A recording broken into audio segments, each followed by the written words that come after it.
To get started on our cactus tacos, we have to despine the cactus paddles. Be careful because you could get these in your hands and they're not fun. I did the first day and I wanted to cry, so be very careful. You can also wear gloves or use tongs to handle them. The petals are a little bit better than the actual pears, which have a lot of spines in them. But basically what we're doing is putting our hands on the spot that the spines aren't, and then using a knife to basically take each one out.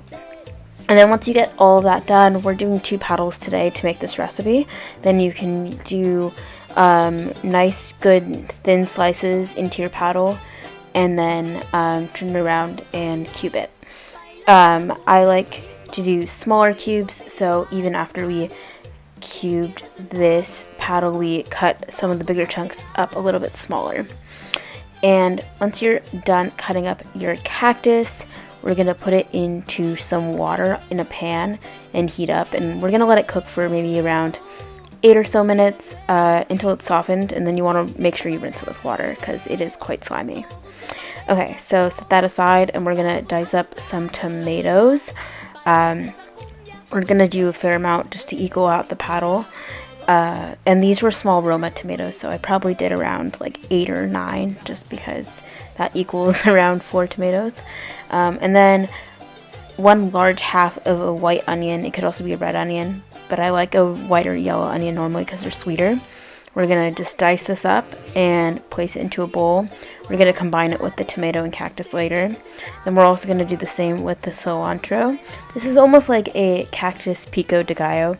So we're going to chop up the cilantro very finely.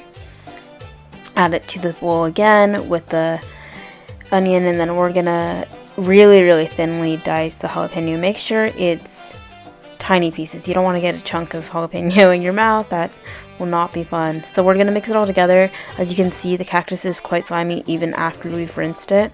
That's fine. It tastes really good.